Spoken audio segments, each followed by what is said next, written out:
അരിവാൾ ചുറ്റിക നക്ഷത്രം.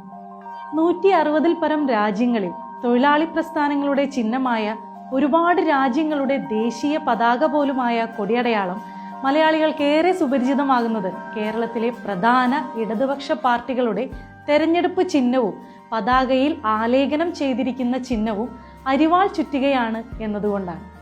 എന്നാൽ അതിനപ്പുറം ഒരുപാട് പ്രത്യേകതകളും ചരിത്രവും റെക്കോർഡുകളുമുള്ള ഒന്നാണ് അന്താരാഷ്ട്ര തലത്തിൽ അരിവാൾ ചുറ്റിക എന്ന ചിഹ്നം.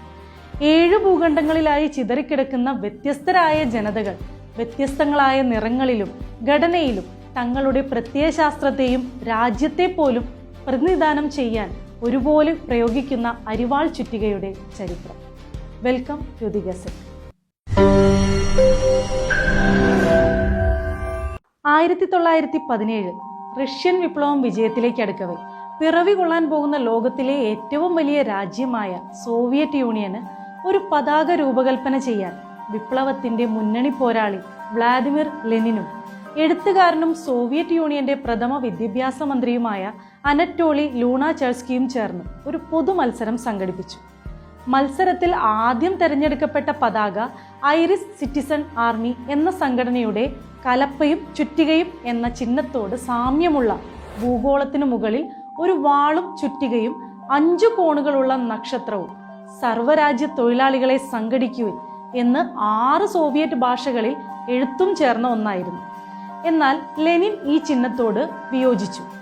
ചിഹ്നത്തിലെ വാൾ അക്രമത്തെ പ്രതിനിധാനം ചെയ്യുന്ന ഒന്നായിരിക്കുമെന്നും അത് തെറ്റായ പ്രതിച്ഛായ സൃഷ്ടിക്കുകയും ജനതയ്ക്ക് തെറ്റായ സന്ദേശം നൽകുകയും ചെയ്യും എന്ന് അദ്ദേഹം നിരീക്ഷിച്ചു. പിന്നീട് കൂടിയാലോചനകൾക്കും ചർച്ചകൾക്കും ശേഷം ഒരേ സമയം സ്ത്രീത്വത്തെയും പൗരുഷത്തെയും ഗ്രാമീണ കർഷകരെയും നാഗരികരായ ഫാക്ടറി തൊഴിലാളികളെയും പ്രതിനിധാനം ചെയ്യുന്ന അരിവാളും ചുറ്റികയും അതിനു മുകളിലായി കമ്മ്യൂണിസ്റ്റ് നവോത്ഥാനത്തെ സൂചിപ്പിക്കുന്ന നക്ഷത്രവും ചെങ്കൊടിയുടെ പശ്ചാത്തലത്തിൽ ആലേഖനം ചെയ്ത വിശ്വപ്രസിദ്ധമായി തീർന്ന അരിവാൾ ചുറ്റിക നക്ഷത്രം 1924 ജൂലൈ 6 റഷ്യയുടെ ഔദ്യോഗിക പതാകയായി അംഗീകരിച്ചു. സോവിയറ്റ് യൂണിയൻ അരിവാൾ ചുറ്റിക നക്ഷത്രത്തെ ഔദ്യോഗിക ചിഹ്നമായി പ്രഖ്യാപിച്ചതോടെ ലോകമെമ്പാടും ആ ചിഹ്നം ഒരു തരംഗമായി മാറുകയായിരുന്നു. റെഡ് ആർമിയുടെ യൂണിഫോമിലും തൊപ്പിയിലും ബാഡ്ജിലും മറ്റു പല സ്ഥലങ്ങളിലും ഇത് പ്രത്യക്ഷപ്പെട്ടു. സോഷ്യലിസ്റ്റ് കമ്മ്യൂണിസ്റ്റ് ആശയധാരയിൽ അധിഷ്ഠിതമായി പ്രവർത്തിക്കുന്ന 160-ലധികം സംഘടനകൾ ലോകവ്യാപകമായി അരിവാൾ ചുറ്റികയെ തങ്ങളുടെ അടയാളമായി ഏറ്റെടുത്തു.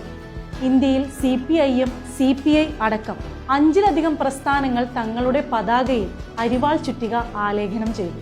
1952-ലെ ആദ്യ പൊതു തെരഞ്ഞെടുപ്പ് ചിഹ്നമായി അരിവാൾ ചുറ്റിക നക്ഷത്രം ലഭിക്കാൻ കമ്മ്യൂണിസ്റ്റ് പാർട്ടി ഓഫ് ഇന്ത്യ തെരഞ്ഞെടുപ്പ് കമ്മീഷനെ സമീപിച്ചു.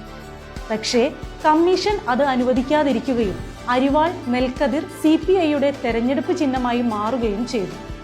എന്നാൽ 1964 CPIM രൂപീകരിക്കപ്പെട്ടപ്പോൾ തെരഞ്ഞെടുപ്പ് ചിഹ്നമായി അരിവാൾ ചുറ്റിക നക്ഷത്രം അനുവദിക്കപ്പെട്ടു. സോവിയറ്റ് യൂണിയനോട് അനുഭാവവും ആശയ ഐക്യവും പുലർത്തുന്ന പല രാജ്യങ്ങളും തങ്ങളുടെ രാജ്യങ്ങളുടെയോ പ്രസ്ഥാനത്തിന്റെയോ ചിഹ്നമായി അരിവാൾ ചുറ്റിക തെരഞ്ഞെടുത്തു. സോവിയറ്റ് കാലത്ത് സോവിയറ്റ് യൂണിയനിൽ ഉൽപ്പാദിപ്പിച്ചിരുന്ന എല്ലാ ഉൽപ്പന്നങ്ങളിലും ലോഗോ ആയി അരിവാൾ ചുറ്റിക അടയാളപ്പെടുത്തിയിരുന്നു. ആദ്യത്തെ ബഹിരാകാശ സഞ്ചാരിയായ യൂറി ഗഗാറിൻ ബഹിരാകാശത്തെത്തിയപ്പോൾ ഉയർത്തിയതും ഈ പതാകയായിരുന്നു.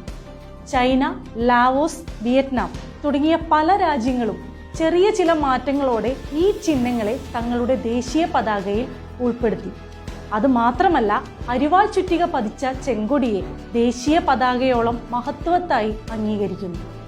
അങ്കോള, മൊസാംബിക് തുടങ്ങിയ ആഫ്രിക്കൻ രാജ്യങ്ങളും കൊറിയയും അരിവാൾ ചുറ്റികയോട് സാമ്യമുള്ള പതാകകൾ ഉപയോഗിക്കുന്നു. സോവിയറ്റ് യൂണിയൻ വിക്ഷേപിച്ച എല്ലാ ഉപഗ്രഹങ്ങളും അരിവാൾ ചുറ്റികയും ഏന്തിയാണ് ബഹിരാകാശത്തിൽ ഇപ്പോഴും ഭ്രമണം നടത്തുന്നത്. ചുറ്റിക ഏന്തിയ പുരുഷനും അരിവാൾ ഏന്തിയ സ്ത്രീയും ഇങ്ങ് നമ്മുടെ കേരളത്തിലെ കവലകൾ മുതൽ ദേശാതിർത്തികളും രാജ്യാതിർത്തികളും താണ്ടി എല്ലാ ഭൂഖണ്ഡങ്ങളിലും സ്ഥാപിക്കപ്പെട്ടിരിക്കുന്ന ഒന്നാണ്. നിലവിൽ ഭരണത്തിലുള്ള 5 കമ്മ്യൂണിസ്റ്റ് പാർട്ടികളിൽ 3 പാർട്ടി ചിഹ്നമായി അരിവാളും ചുറ്റികയും ഉപയോഗിക്കുന്നു. Chinese Communist Party, Communist Party of Vietnam, Lao People's Revolutionary Party. ലാവോസിലും വിയറ്റ്നാമിലും ചുറ്റികയും അരിവാളുമുള്ള പാർട്ടി പതാകകൾ പലപ്പോഴും അതത് ദേശീയ പതാകകൾക്കൊപ്പം പറക്കുന്നത് കാണാം. ചുരുക്കത്തിൽ അരിവാൾ ചുറ്റിക നക്ഷത്രം എന്നത് ഒരു പതാകയെന്നോ ചിഹ്നമെന്നോ ഉള്ളതിലുപരി ഭാഷാ ദേശാന്തരങ്ങൾക്ക് അതീതമായ ഒരു വികാരമാണ്. ആഗോള തൊഴിലാളി വർഗ പ്രസ്ഥാനങ്ങളുടെ വെന്നിക്കൊടിയാണ്. ശതകോടിയിൽ പരം മനുഷ്യരുടെ ആശയാഭിലാഷങ്ങളുടെ ഹൃദയതാളമാണ്.